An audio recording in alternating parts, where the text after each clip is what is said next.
Thank you for the nice introduction. Good afternoon, everyone. My name is Mizuho Koike.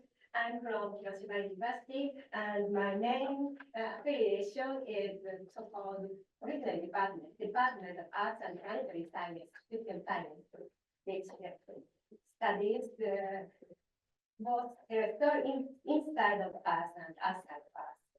So I am planetary scientist or cosmochemist, and my research field is considerably different from today's audience. So I'm still wondering if you could find any interest in my talk, but anyway, I will do my best. Okay, so this talk includes the collaboration papers with the following researchers and undergraduate students, unfortunately they are not here today, but I would like to expand my collaborations. If it was hopefully today's talk will help the future any collaboration or connection. Okay, so let me start with very general introduction. Here is the nice illustration of our solar system. You know the 8 planets and the sun was born in 4.6 billion years ago, and they evolved in a very different way since that. Among them, in this talk, I focus on Mars. That red planet. Compared to our blue planet, Mars is relatively small, almost half of the Earth, and a bit farther from the Sun, and it is very cold and dry planet. And tectonically, this planet is not so active compared to us. Or they had earthquake or earthquake, but very small, always very small quakes, and no great tectonics. And here is the closer view of the present Mars. It has very thin CO2-rich atmosphere, but it is very thin compared to the Earth, so there's almost no greenhouse effect. So the surface is very cold and dry, and it is not good condition for sustained liquid water on its surface. And you can see the Mars is covered by rusty reddish-brown colored sand. This is actually the rust or ferric oxide or hematite minerals that included into the surface dust as a result of the very highly oxidizing condition. However, there are many evidence of that indicates the early Mars had liquid water on its surface. For example, this is the nice picture of the Gale crater where the NASA's Curiosity rover has explored for over 10 years. And owing to his nice explorations, we now know that this Gale crater was actually a salty lake at more than 3.5 billion years ago. And from the other locations, we found the similar evidence of past water. So some optimistic scientists imagine that early Mars was covered by blue ocean. Almost half, northern half of the planet was covered by large-scale ocean and many lakes and rivers. At that moment, the atmosphere should be much more dense, much denser with well greenhouse effect.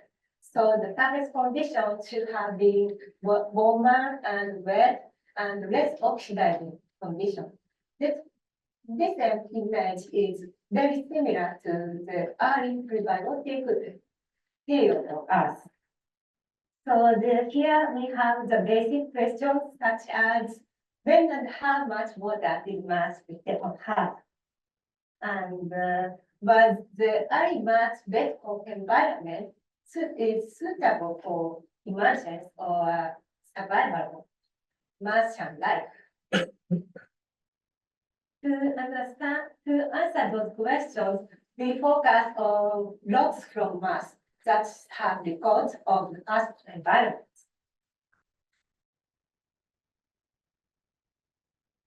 However, we don't have Martian logs because no spacecraft have ever gone to Mars and come back with samples at this moment. But unfortunately, we have the naturally done samples now known as Martian meteorites. Those meteorites are originally volcanic rocks from Mars that crystallized many millions of years ago.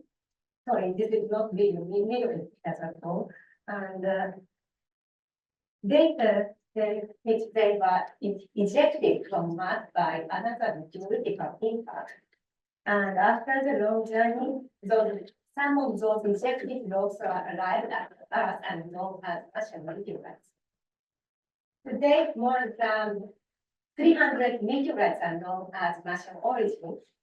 And interestingly, those meteorites are not only volcanic events, but also some meteorites because the water rock interaction of Earth Mars or contamination of Martian atmosphere or sedimentary materials. So by measuring the Martian samples, we can understand the possible evolution of whole Mars system.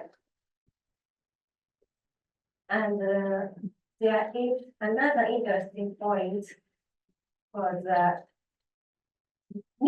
meteorite scientists like me said, Martian meteorites are relatively young. And to be honest, meteorites are not so young. They are much more older than terrestrial rocks, and almost all of them have 1 billion years old, even as magmatic rocks. But compared to the geological history of long geological history of Mars, the most Martian meteorites are relatively young. It means that last 1/4 of this long period. However, there are some irregularly older meteorites that record the earliest stage of Mars environment. So, by combining the discrete meteorite records, we can estimate the long-term evolutionary history of this Mars long history. And so from now, I would like to introduce the two recent papers dated on one Martian meteorite named ALH-84001. This meteorite is very unique and interesting one. ALH or Alan Hughes 84001 is one of the oldest Martian meteorites. It was first found and collected in Antarctica in 1984, so 50 years ago. And later it was identified as Martian origin. This figure shows the small piece of this Martian meteorite, but the main mass is much larger, and the bulk rock is known as magmatic rock that formed on Mars at 4.1 billion years ago.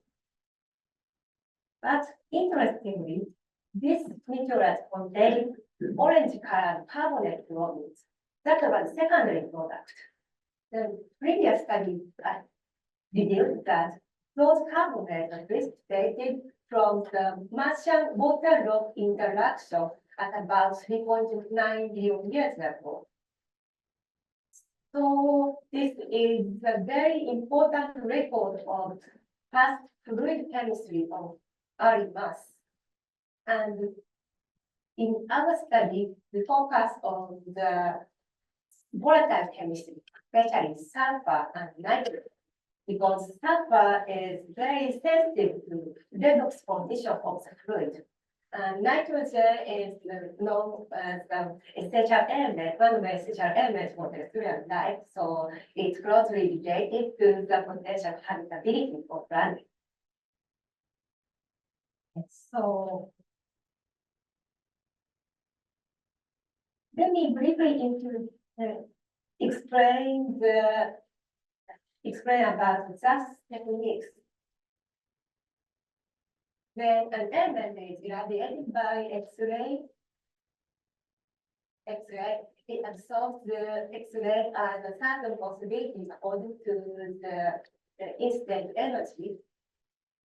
And X-ray absorption fine structure or the spectrum is obtained by measuring the absorption spectrum by scanning the incident X-ray energy at around the absorption edge of the target element.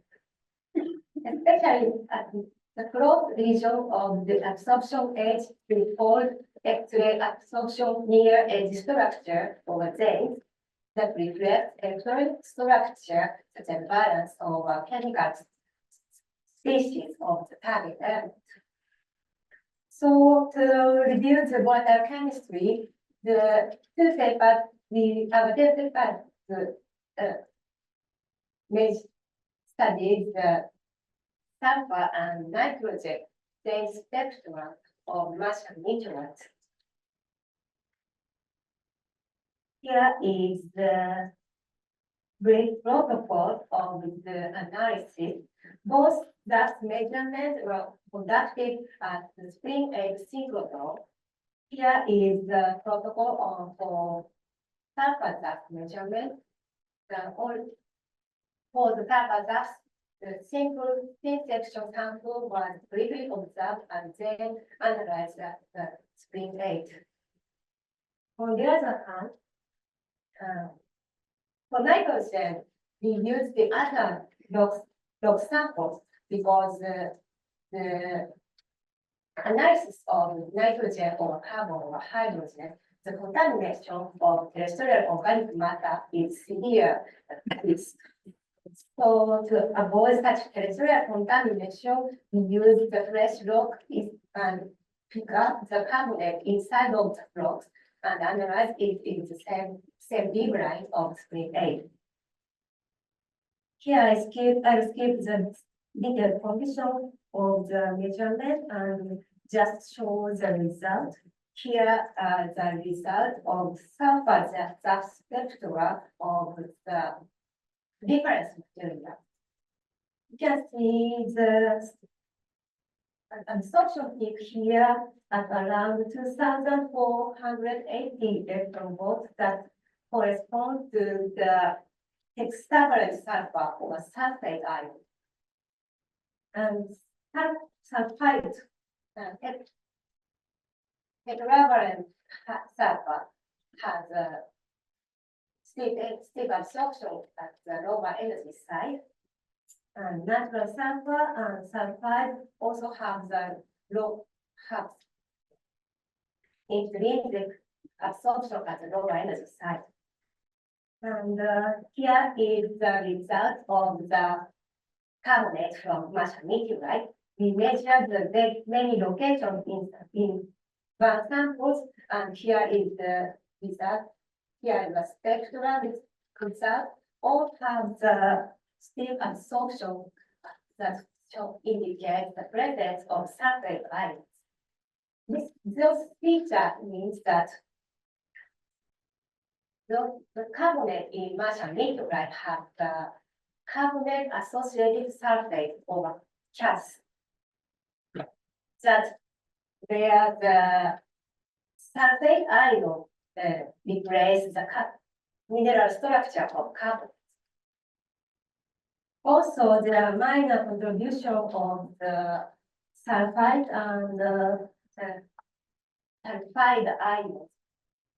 They might be combination or magmatic components. We don't know the exact origin of these other components.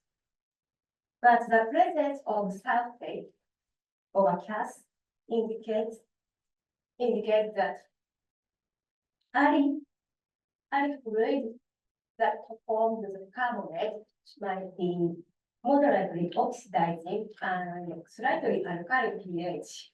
We can estimate the possible redox condition for those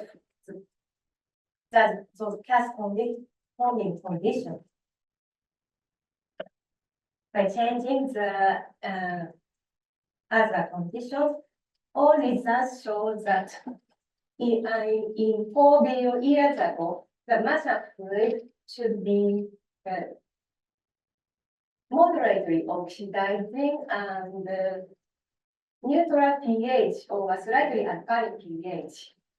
And both carbonate and gas precipitated in the same from the same fluid in the matter subsurface system. And we have studied the nitrogen dust from the same sample. Here are the results. And in this figure, the top 3 spectra shows the results from Martian carbonate, and the bottom spectra are different ones. And we can see that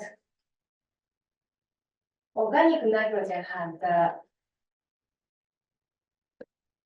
absorption at the lower energy side, and atmospheric nitrogen have the diagnostic signature here, and ammonium nitrate has also diagnostic signatures.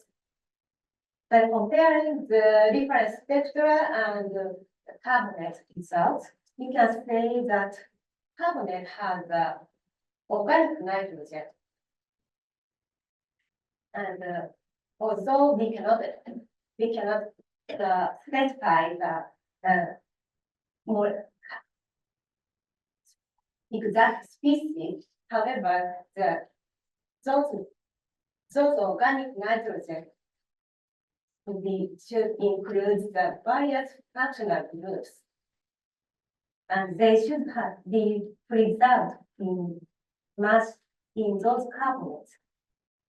On the other hand, the carbonate spectra do not show the absorption related to nitrate. This is interesting because the present mass is very oxidizing condition, and we know that there are many strong oxidants such as nitrate and perchlorate on this surface at present. However, the apparent absence of nitrate in the old carbonate indicates that in the early period, Martian surface do not have such strong oxidants, and the surface condition should be less oxidized. These results are consistent with the previous sulfur dust studies, and the presence of the organic nitrogen suggests that the organic matter comes from early mass, and that was incorporated into the carbonate and preserved for long time in the mineral. This mineral preservation mechanism by mineral might be the key mechanism for preserve and survive the organic matter inside mass. To summarize, from the sulfur and nitrogen dust analysis, we can understand that in 4 billion years ago, the surface in the 4 billion years ago, the Martian water, underground water should have the less oxidizing condition and rich in organic matter. These results are quite interesting. However, there is a problem with studying Martian meteorites. That is fatal problem of sampling bias. I mean that most Martian meteorites are quite young. Again, I showed this evolution geological history first, and most Martian meteorites come located around here. And the previous study is only the amount of the irregular ones. So, except for such irregulars, only young, fresh, and hard magmatic rocks can reach to the Earth as Martian meteorites. That is, those rocks are robust to impact ejection. Moreover, the sampling bias, not only their age, but the rock type bias, also bias. This image shows the distribution of alteration minerals such as clay minerals on Martian surface. You can see there are many alteration products on its surface. And also, there are lots of sedimentary material on Martian surface. However, those alteration products are quite limited in Martian meteorites, and there is no sedimentary meteorite on Earth. It's also because of the delivery mechanism, that is to eject Martian rocks from Mars and deliver to Earth. It requires quite high speed and quite high pressure that they just destroy such fragile materials, and only fresh magmatic rocks can reach to us. So, future sampling is very important. This is Japanese next sample return mission, Martian Moon Exploration, or MMX. This is the first Martian exploration for JAXA, and third sample return mission.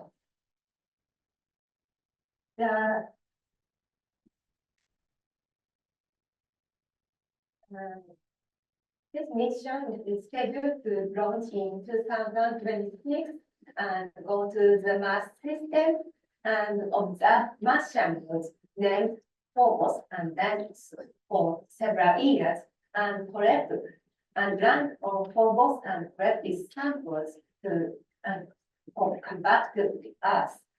The return date is scheduled on 2031.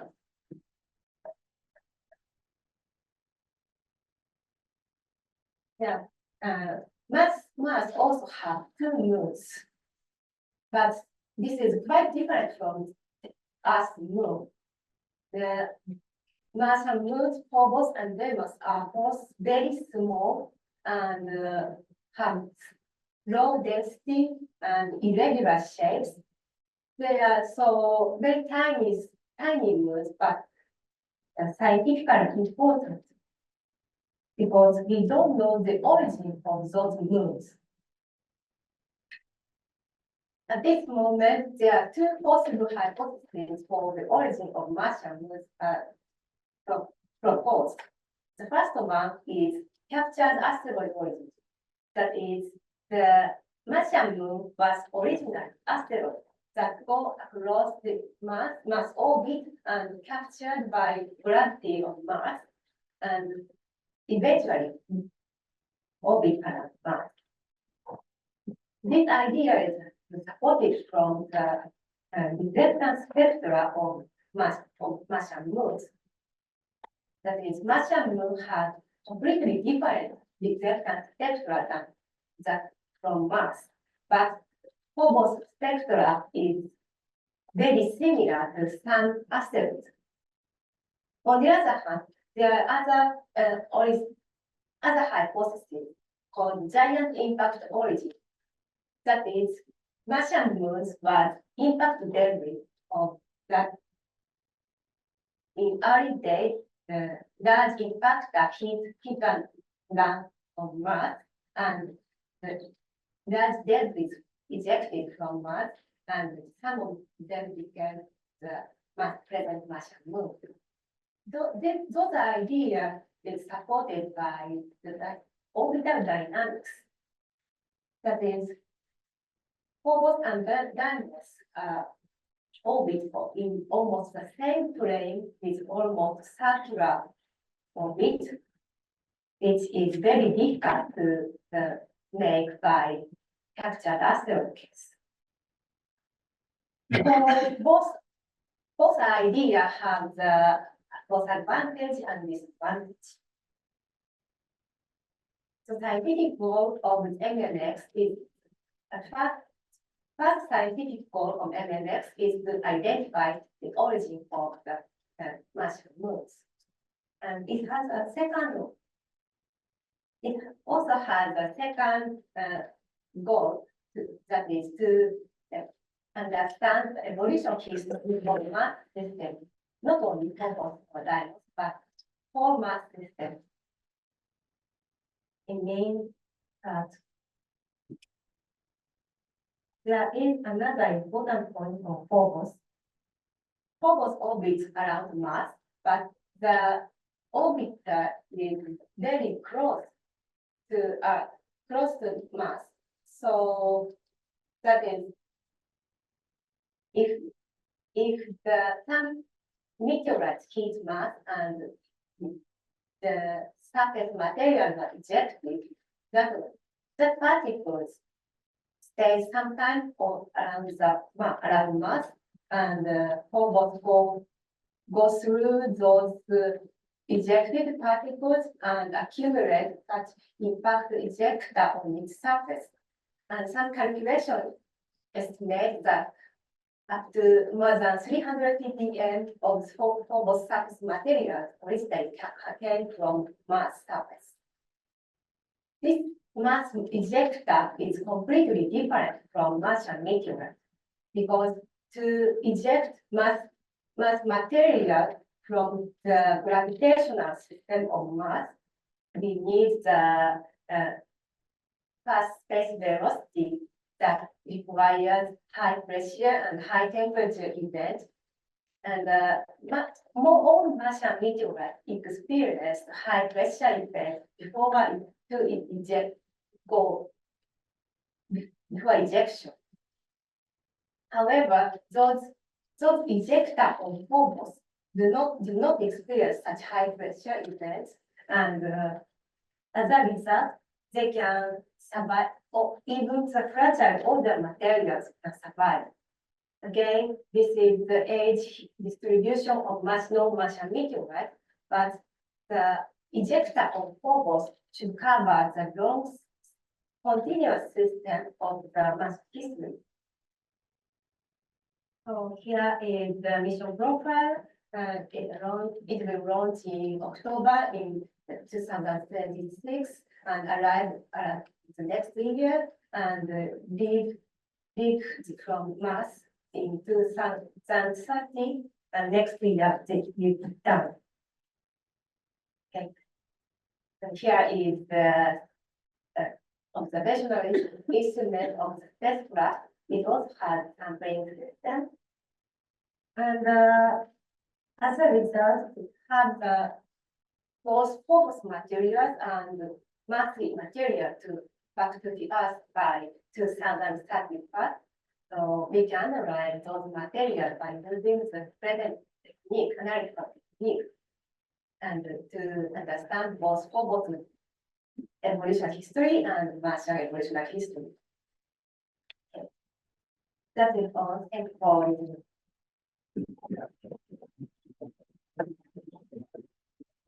Thank you for this nice lecture. Maybe just one quick question.